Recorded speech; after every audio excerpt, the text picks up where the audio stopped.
Aí ela virou pra mim e falou bem assim, mas você sabe que só pode engravidar, só consegue engravidar uma pessoa que está saudável, completamente saudável. Oiê, eu me comprometi a voltar com esse canal e aqui estou, e trago novidades. Inclusive, esse é um dos motivos pelo qual eu acabei dando uma pausa por aqui. Vou contar pra vocês nesse vídeo como foi o processo pra gente tentar engravidar e trazer todas as atualizações, que no caso são muitas. Eu vou deixar vocês aqui enquanto eu troco a Olivia aqui embaixo. Vamos começar pelo começo. Em 2023, quando eu ia fazer exame de rotina na minha ginecologista, eu comentei com ela sobre algumas questões do meu dia a dia, assim, né, em relação a cólicas, menstruação e várias coisas. Ela me passou alguns exames e um deles foi um exame específico para investigar a endometriose. Eu fiz esse exame e nele foi constado que eu tinha adenomiose, que eu não conhecia muito bem o que era. Eu posso pesquisar o termo e colocar aqui para vocês certinho o que é a adenomiose. Em resumo, ela meio que também não seria um facilitador, no caso, no momento de engravidar, sabe? Levei um susto, né? Mas eu comecei a orar e declarar, através daquilo que eu creio, que esse cenário mudaria, né? Que não seria difícil, que seria leve, que seria tranquilo, enfim. Mas naquele período também que eu descobri, que a gente descobriu isso, não era um período que a gente tava já querendo ter filhos, né? Eu sempre quis, mas alinhada ao meu marido, assim, tipo, os nossos planos futuros, não estava nos planos ainda. Até que em dezembro de 2023, a gente sentou numa cafeteria, assim, e começamos a planejar o nosso ano de 2024. E nisso, nós decidimos que começaríamos a tentar ter filhos em 2024. Nos nossos planos, a gente colocou para começarmos a tentar em junho. E na cafeteria mesmo, quando a gente tava fazendo esses planos e tudo mais, né? Eu já olhei o meu ciclo menstrual, o período que eu ia estar fértil, essas coisas assim. Deu no final de junho, né? Que seria no final de junho que nós começaríamos as tentativas. Então eu já comecei o ano de 2024, como vocês viram aí nesses vlogs anteriores, eu comecei super me cuidando, né? Eu ia à academia, eu sempre me cuidei bastante, assim, essa questão, né, de corpo e alimentação e tal. Sempre tive as recaídas, mas também sempre voltei a fazer. Então eu comecei a me cuidar, essa questão de alimentação. Eu lembro que logo no início do ano eu fiquei uns 40 dias sem açúcar, tava fazendo academia certinho e tal. Foram passando os meses, eu fui ficando um pouco mais ansiosa em relação a esse assunto de engravidar, sabe? Comecei a ver mais conteúdo sobre isso. E aí eu via, né, pessoas que eram tentantes também, mulheres que eram tentantes e que não conseguia tão fácil assim. Então eu comecei a ficar assim, meu Deus, será que quando a gente começar a querer tentar, né, tipo, em junho, pode passar muito tempo, né, tipo, tentando e tal. Eu comecei a pensar, tipo, eu acho que seria bom a gente começar um pouco antes, pra gente ir vendo como é. Pra quem tem facilidade de engravidar, tipo assim, é óbvio, né, é isso e pronto. Mas, pra quem não tem, era essa insegurança, né. No caso, não quero dizer que eu não tinha facilidade pra engravidar, mas pelo fato de ter o diagnóstico lá, né, de adenomiose e tal, às vezes me vinha essas inseguranças, né? Mesmo sempre quando vinha eu ficava assim, não, vai ser leve, vai ser fácil, vai ser tranquilo. E aí eu conversei com meu marido para que nós começássemos a tentar em abril de 2024. Em abril de 2024 nós começamos. E no meio disso tiveram algumas intercorrências. Teve mês que eu cheguei aí fazer exame, né? Porque logo que a gente... Saúde. Logo que começou o ano, eu já fui numa ginecologista pra começar as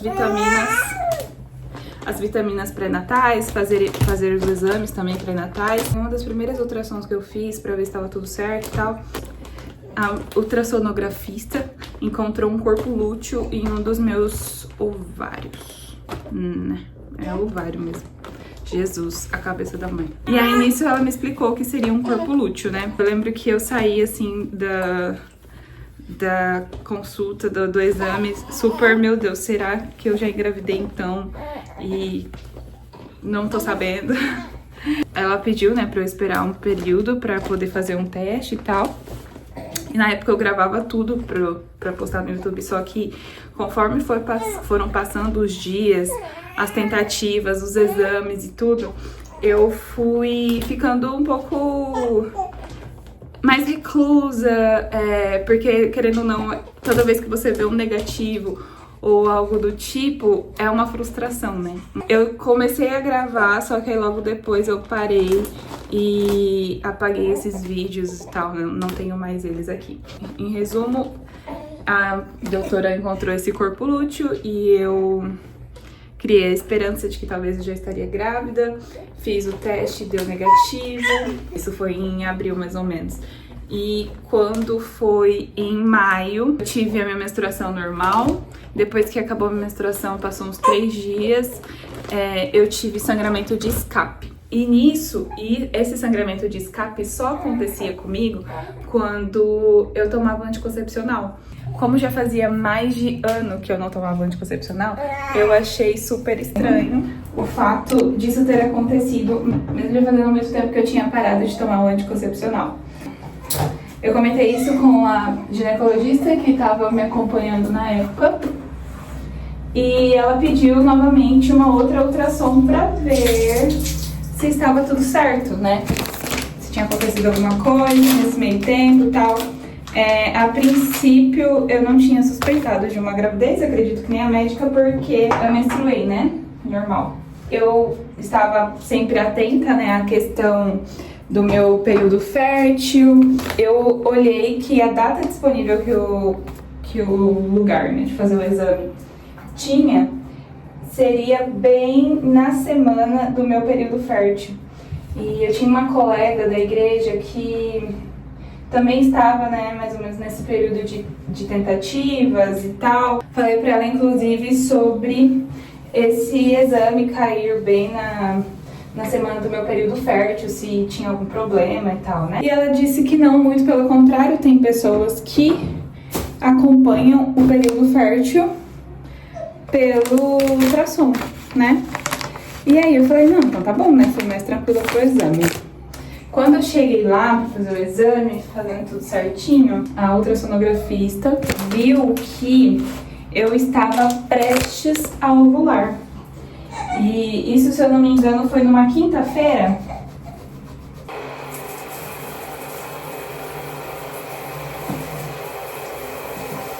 A mesma ultrassonografista foi a que me acompanhou durante todo esse processo.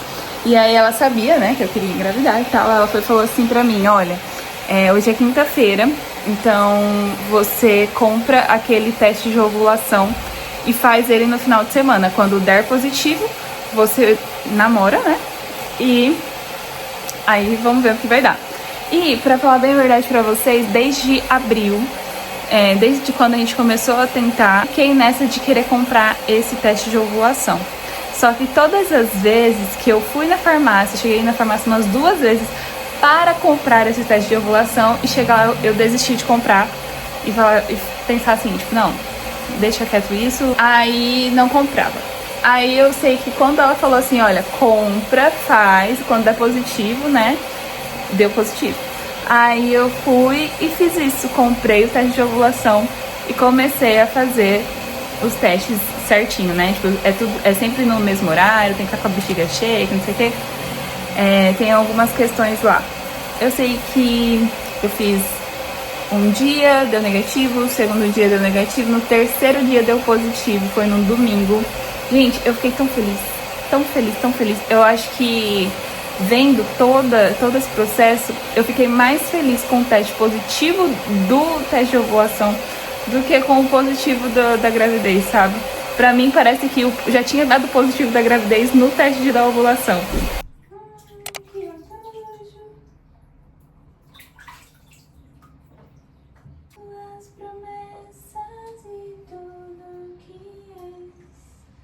Quero te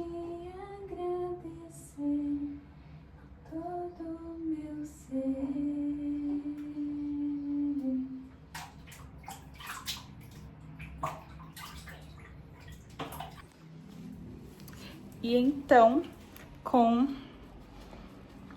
no dia 30 de junho foi quando deu positivo o teste de ovulação. E logo após isso, né, foram se passando os dias, eu fui fazendo o meu trabalho, vivendo a minha vida normal, até que chegou um certo momento que eu comecei a passar mal. Como se fosse uma queda de pressão mesmo. Teve um dia específico que eu passei muito, muito mal mesmo, que eu tinha passado a tarde em gravação, assim, e foi um dia que, especificamente também, eu havia ficado muito triste, chorado bastante por causa de uma situação. E aí, no final do dia, me atacou. Parecia uma labirintite. Eu nunca tive labirintite, mas ao que me descrevem ser, parecia uma labirintite. Eu fiquei muito tonta, muito, muito tonta. Ficava sentada no chão do banheiro, assim, me dava vontade de vomitar, eu não conseguia vomitar. Não conseguia ficar... Nossa, não conseguia existir naquele dia, assim... Fiquei muito mal. Eu achava que era porque eu não tinha comido, mas eu comi e não melhorava. E isso ficou do final da tarde até a noite, assim. Já tinha acontecido alguns episódios disso nos meses anteriores. Só que o que acontecia era que eu ficava tonta desse jeito, só que passava, sabe? Eu deitava pra dormir e passava. E vida que seguia, sabe? Tanto que eu nem cheguei no médico antes por conta disso. Tinha acontecido umas 2 vezes anteriormente. E eu sei que nesse dia eu comia, não melhorava, tentava vomitar, não conseguia. Dormi e não melhorava, eu acordava pior ainda. E de madrugada eu e meu marido decidimos ir ao hospital para poder ver o que de fato estava acontecendo. E eu fui pro hospital, cheguei lá, ele me solicitou um monte de exames e me deu um remédio na veia, né? E nisso ele não me passou um teste de gravidez, não me passou um exame pra fazer de sangue.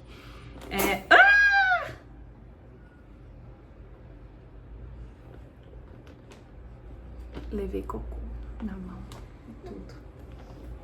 Eu tava aqui de olho pra ver se ela ia espirrar, mas dessa vez não foi possível prever, né, filha? É raro, mas acontece com frequência. Perdemos uma fralda. Só hoje de manhã já foram umas 5, eu acho. Eu acho que ele me pediu um exame de gravidez. Eu já tinha feito nos meses anteriores, né, que eu achei que eu estava.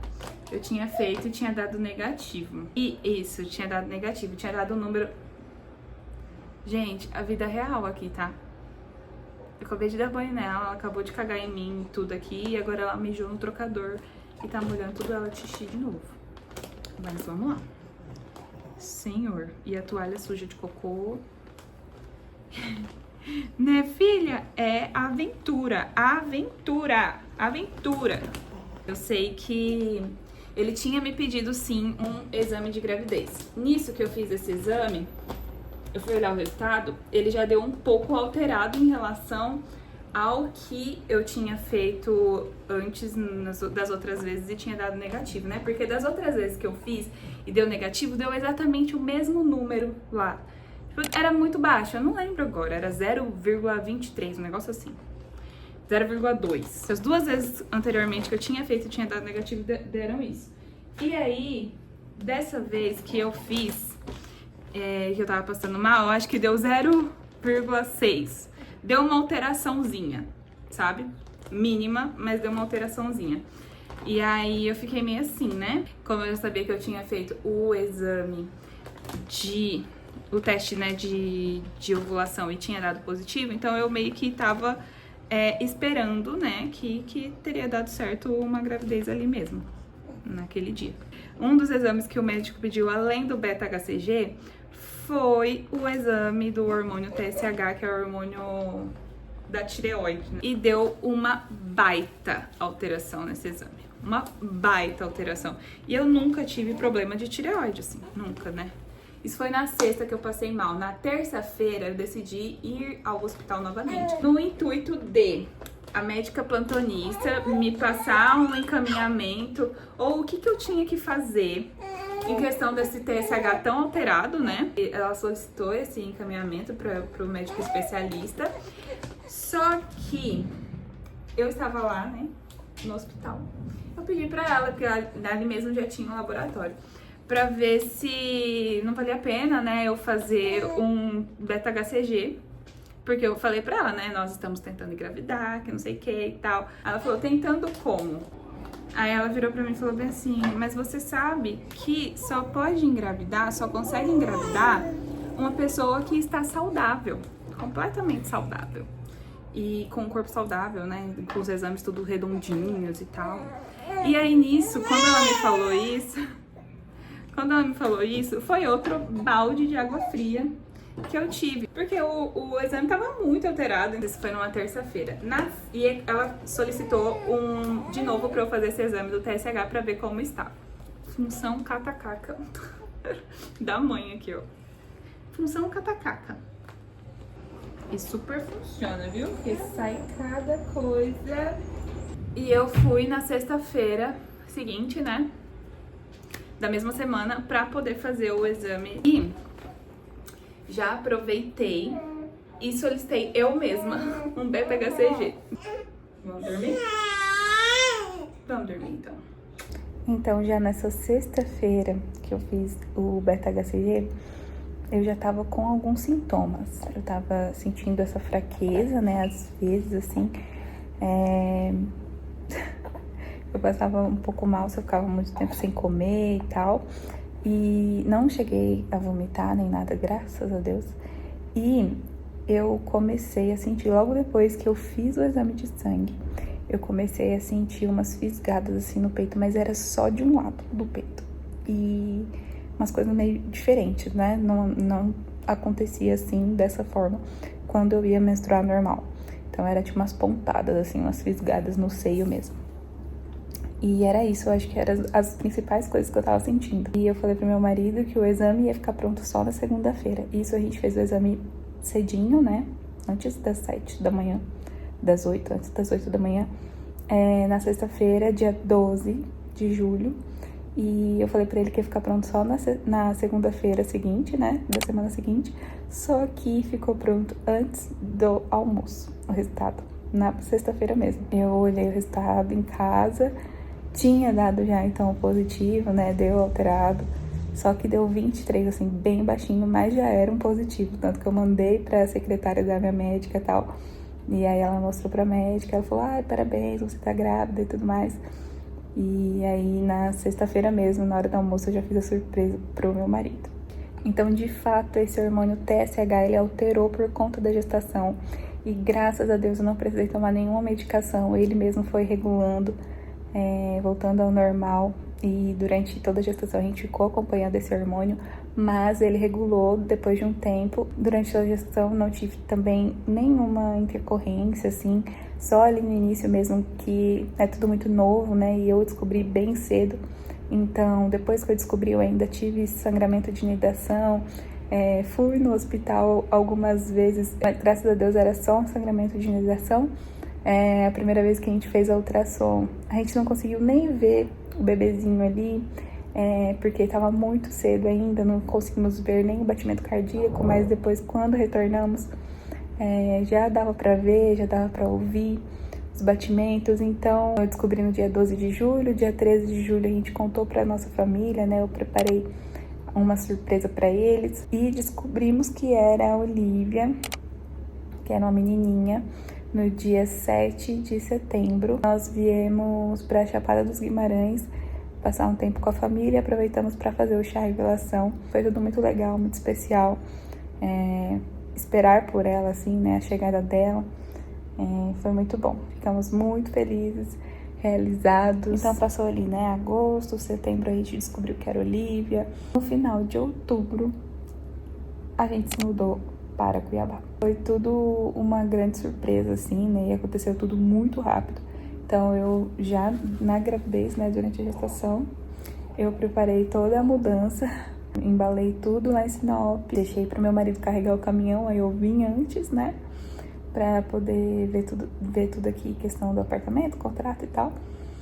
E também porque eu ia viajar já no início de novembro. Então, no final de outubro, eu vim pra cá, eu acho que lá pelo dia 28, se eu não me engano. E já no dia 5 de novembro, eu fui pra São Paulo pra fazer o enxoval da Olivia.